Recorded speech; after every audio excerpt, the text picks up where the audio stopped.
popular, durante muito tempo, ela foi um canal de expressão, de visões de mundo, né, de uma parte considerável da população que não teve acesso a canais formais para expressar esse tipo de coisa. E acho que alguns personagens, eles são emblemáticos desse processo. Quando eu imagino isso, por exemplo, eu penso no Noel, como o Noel está presente nesse livro, como uma referência fundamental deste Rio de Janeiro que proporciona um encontro. O Noel foi o branco de classe média de Vila Isabel, que subiu o Morro da Mangueira e foi amigo do Cartola. Então, o Noel influencia o Cartola e é influenciado por ele. Noel, de certa maneira, é o que eu chamo de um agente de fronteira. O Paulo da Portela faz esse tipo de coisa. Quando eu falo, por exemplo, de um Luiz Gonzaga, que também está nesse livro, ou de um Jackson do Pandeiro, é porque eu acho que eles são referências importantes também como canais de expressão de visões de mundo, de perspectivas de mundo, de objetivos de vida, relatos sobre o cotidiano de uma parte da população que não teve esse acesso ao canal formal. Você falou em Jackson do Pandeiro. Eu aprendi a dançar garotinha com Jackson do Pandeiro, porque era o que tocava, os tios tocavam e a garotada dançava e o que acontecia. Até porque o Rio de Janeiro é um centro também que atraía muita gente para cá. Então a radiodifusão estava muito concentrada aqui. Gonzaga começa a fazer sucesso, na verdade, quando ele veio para o Rio de Janeiro, ele vai morar no Estácio, na subida do Morro de São Carlos. O Jackson veio para o Rio de Janeiro também, mora na zona da Leopoldina. E o Botequim, tão português e tão carioca, que papel tem toda essa história? Tão português e tão carioca. Eu até procuro o texto, que esse livro sobre o Botequim é um texto que tem um título provocativo, eu chamo o Botequim de Ágora Carioca, porque a Ágora na Grécia, ela tinha o sentido de ser aquele espaço público onde você discutia as questões da cidadania, onde você se inteirava sobre o que estava acontecendo na cidade, onde você manifestava a sua opinião política. Essa herança portuguesa que nós temos, do Botequim, da bodega, como a gente costuma dizer, ele no Rio de Janeiro vira uma água, porque é onde o sujeito manifesta a opinião que ele tem sobre o jogo do dia anterior, onde o sujeito manifesta a opinião que ele tem sobre a política, onde muitas vezes você descobria em outros tempos quem é que tinha morrido no teu bairro, quem é que tinha nascido, qual era o problema que o bairro tinha ou não. Então o Botequim, a rigor, era um espaço, e alguns ainda são espaços, em que essa cultura, ela transita, ela circula. Tem a importância dos terreiros como memória dessa cidade? Eu acho fundamental pelo seguinte, porque a gente sempre tem que ter a perspectiva de que nós somos uma cidade que deve muito a essa herança da diáspora africana. É uma tragédia e tem elementos de redenção também. Então, em certo sentido, a experiência do tráfico negreiro e da escravidão, ela é uma experiência que diluiu, ela quebrou laços de identidade. O negro que era escravizado na África e vinha para cá, ele tinha a sua identidade, as suas referências lá quebradas. E elas precisavam ser redefinidas aqui. Então você cria uma série de maneiras, de perspectivas para reconstruir laços identitários e comunitários que foram perdidos pela violência da escravidão. E aí eu costumo dizer que o terreiro é um espaço de reconstrução de laços de identidade. Como a escola de samba, quando surge, é um espaço de reconstrução de laços identitários. Você está reconstruindo uma vida em comunidade, uma ideia de identidade que tinha sido arrancada quando você veio de lá para cá. Porque a experiência da escravidão, em alguma medida, é uma experiência de morte. O escravo era coisificado. Ele era visto como uma coisa, como um objeto mercantil de compra e venda. Agora, esse negro escravizado é um portador de cultura. Então, chegando ao novo mundo, ele tem a necessidade de redefinir essa identidade. O que você acha de mais importante nessa cultura? Que ele pôde redefinir e que é importante, que marcou esse espírito carioca? Eu acho que marca muito, sobretudo, esse tipo de relação que a gente tem com a rua. Esse tipo de relação que a gente tem com o mercado, no sentido da feira, o tipo de contato que a gente tem fora do ambiente privado do lar.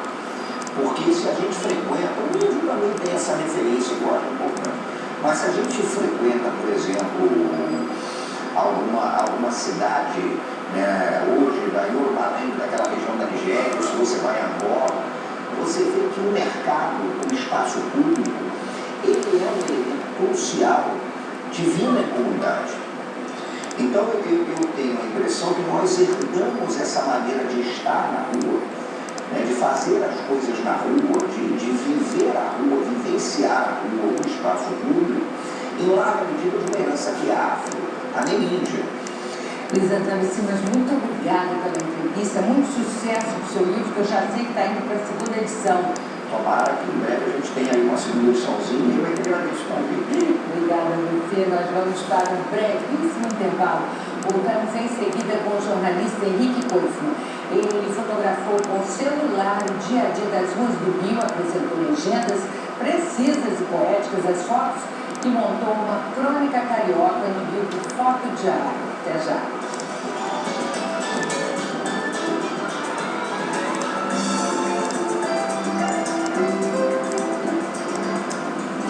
Ética, comportamento, economia, novas tecnologias, meio ambiente, saúde e o papel da escola diante dessas diversas questões.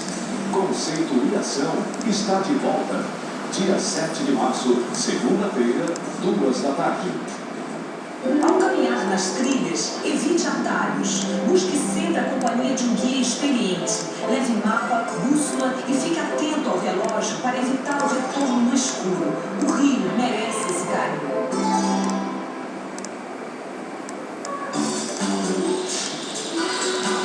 A dica quente para essas férias é visitar o novíssimo Museu do Amanhã. Um museu de ciências diferente, que apresenta ideias e provoca reflexões sobre o futuro que desejamos. Dividido por setores, o museu oferece exposições permanentes e temporárias, além de palestras gratuitas e espaços de interatividade. A área externa do museu é um espetáculo à parte. Não perca essa oportunidade de conhecer e se maravilhar com o Museu do Amanhã. Ele fica aberto de terça a domingo, do meio-dia até às 7 da noite. Às terças, a entrada é gratuita para todos. Os ingressos custam R$10 e ainda tem a meia entrada. Tem direito a meia pessoas com até 21 anos, estudantes de entidades privadas, pessoas com deficiência, servidores públicos municipais, cariocas e moradores da cidade e clientes do Banco Santander. Já a gratuidade é para alunos e professores da rede pública de ensino, crianças com até 5 anos, idosos a partir dos 60, funcionários de museus, guias de turismo e moradores vizinhos ao museu. O Museu do Amanhã fica na Praça Mauá, número 1, no centro da cidade. Para mais informações e até para fazer um passeio virtual pelo museu, você pode acessar o site www.museudoamanhã.org.br.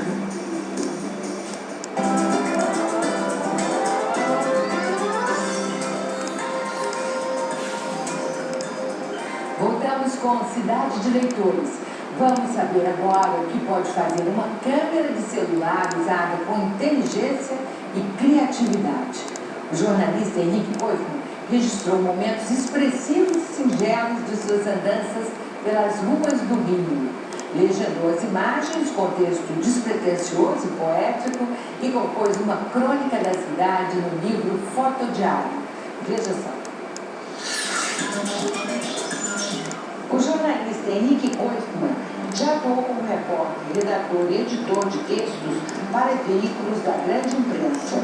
Desde o início da carreira, é ligado ao segmento automotivo, assunto que rende ao jornalista uma editoria no Globo Online e o programa semanal Oficina Motor, escrito e apresentado por ele. Em 2008, teve a ideia de montar um foto diário, registro do seu olhar sobre aspectos da cidade capturados através de um celular rudimentar. O diário fotográfico se tornou uma publicação eletrônica semanal e rendeu participação na exposição coletiva Olhar Tátil. Uma seleção do trabalho fotográfico de Henrique também pode ser vista no livro Foto Diário, registro do celular cotidiano.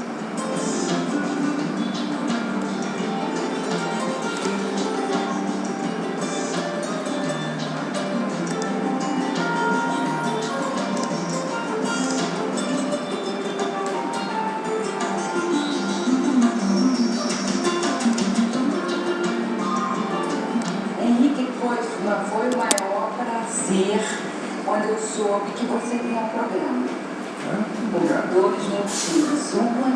Um motivo é que eu sou fã do programa Oficina Motor. Eu adoro o programa. Você escreve, né? Você criou o programa e apresenta. E outro motivo foi esse saber que você é autor desse fotodiário, que é uma graça de ler.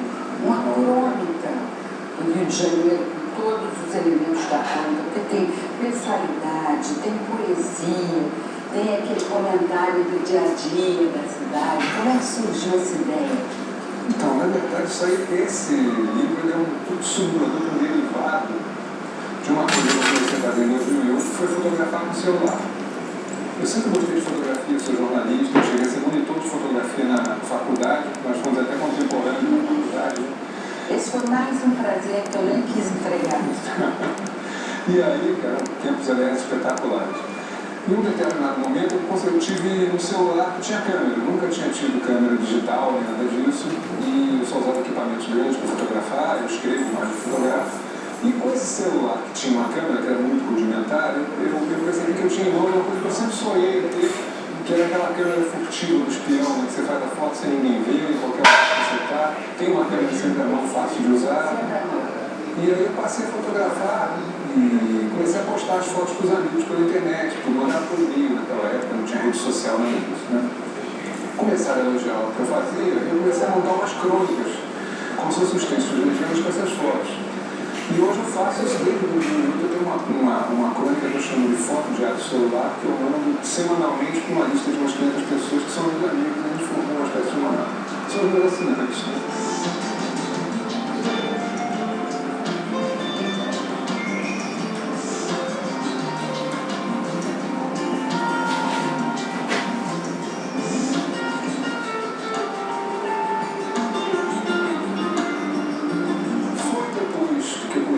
Juntei um certo material, eu tive contato com o editor, na verdade a companhia me convidou para fazer um livro. Eu disse, puxa, isso aí dá para fazer um livro, vamos fazer um livro? E aí eu fiz uma seleção em cima de um ano determinado, que é o que... É toda de 2011. Isso, em 2011. Quer dizer que esses textos todos são originais daquele dia que você postou e mandou para o celular. Eles não são exatamente os textos, mas uma trabalhada formada de livro, tem uma melodinha, uma... Essa que eu tenho que entregar a mulher aí, que eu acho que você dela. Hein? Você me lembra, tá? Era como se fosse um diário, dar conta de criar uma trajetória, mostrar qual era o jeito de essa observação, assim, de coisas pequenas no mundo.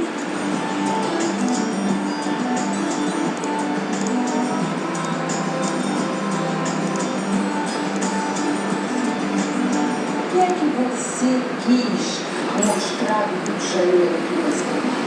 Na verdade, eu não tive uma intenção a priori, né? Eu vendo isso, eu acho que tem um aspecto do Rio de Janeiro que eu acho que só os cariocas que falam, não são nascidos no Rio de Janeiro, né? São as pessoas que vivem no Rio de Janeiro com o tempo percebem, né?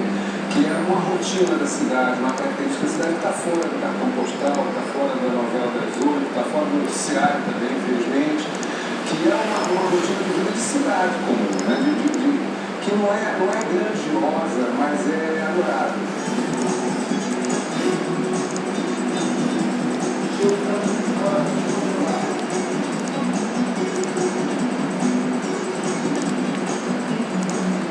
A gente às vezes tem a impressão que o Rio de Janeiro é só um verão só, né? Um verão mais quente e um verão mais frio. Inferno e verão.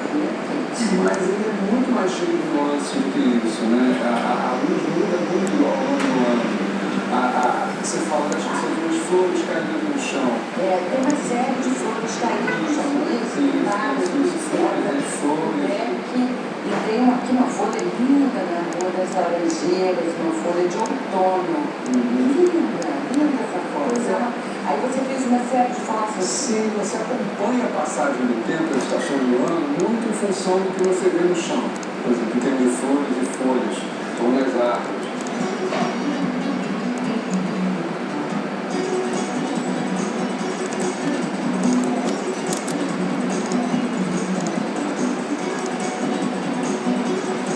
Você tem bicicleta, né? A felicidade talvez dependa de uma série de coisas, mas certamente ando de bicicleta. Tem uma aula de preferência. Eu ia trabalhar todos os dias, né? Eu quero ser referência, forjado, eu ia trabalhar todos os dias de bicicleta. Eu moro em Laranjeiras e trabalhava no centro, agora estou no Flamengo. E eu fazia esse trajeto todo dia, indo e volta de bicicleta.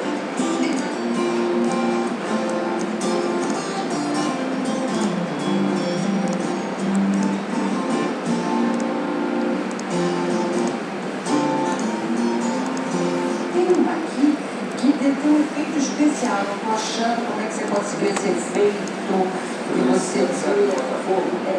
Eu achei que dá, eu sempre gostei muito de foto noturna, de coisas que não são muito óbvias,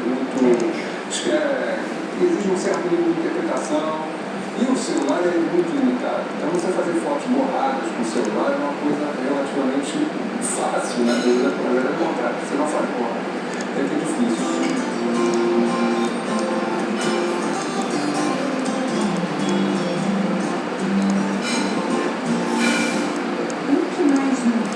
Principalmente no diálogo das pessoas, você vê a fixação da tecnologia.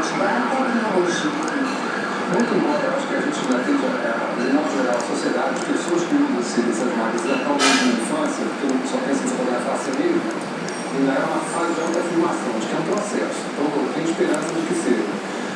Por outro lado, você tem se você falou, a visão pessoal de cada um, ela se tornou muito mais explícita e fácil de você trocar. Eu acho que o melhor exemplo, o melhor lugar onde isso acontece, eu acho que é mais bacana, atualmente é o Instagram. O Instagram é uma rede social de fotografia. Eu tenho lá, sei lá, 300 pessoas, 200 pessoas que eu sigo, né, que eu troco informação, e tem gente da Turquia, tem gente da Yugoslávia, da antiga Yugoslávia, tem do Japão, tem da China, e eles veem sempre minhas imagens. É mais fácil a comunicação por imagens, né? Isso é muito bacana, muito bom. É fantástico. Você vê esse tipo de fotografia que eu faço no dia a dia, cada um com seu olhar, tem gente que faz lá na Romênia.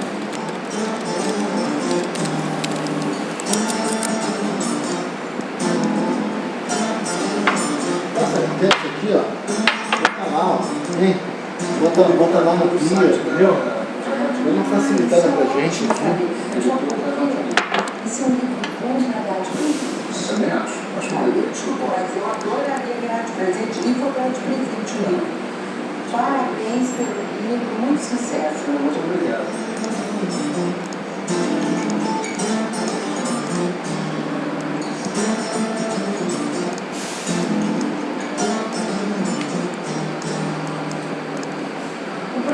Cidade do Leitor, termina aqui. Você fica fixando essa merda, você não consegue ver mais nada, né, cara? Você não vê que a janela tá aberta, que eu liguei o ar, você esquece de tudo, né, cara? Você ligou agora? Pô, mas mesmo assim, pô.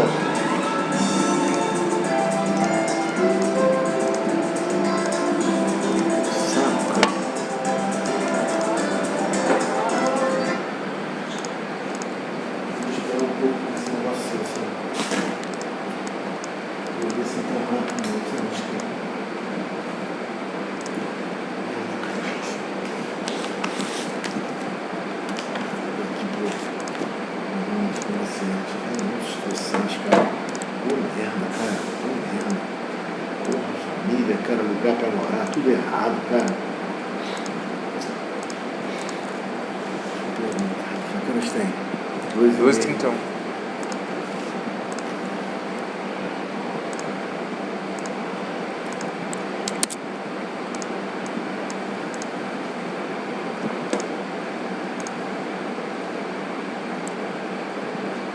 Alô, é da casa da irmã Graciete? Ela tá descansando?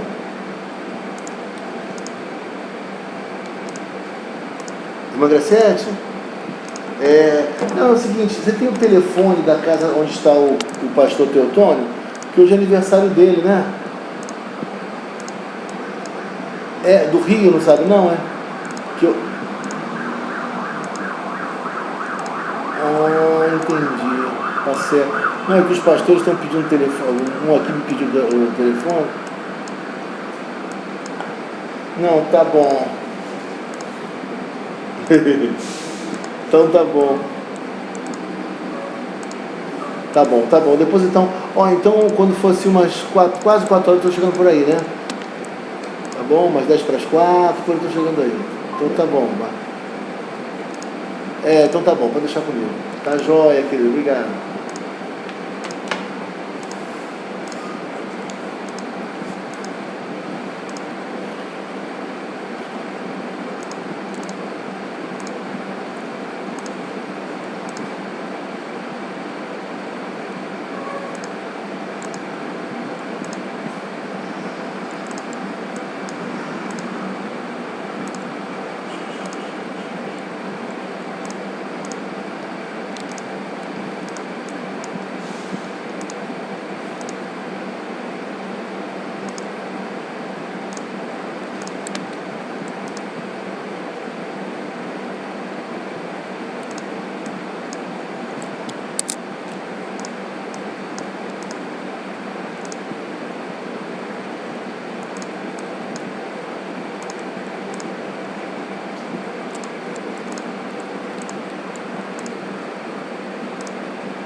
Merda, a gente ficando velho, cara, diz que menos alegria você tem, cara, cada dia menos.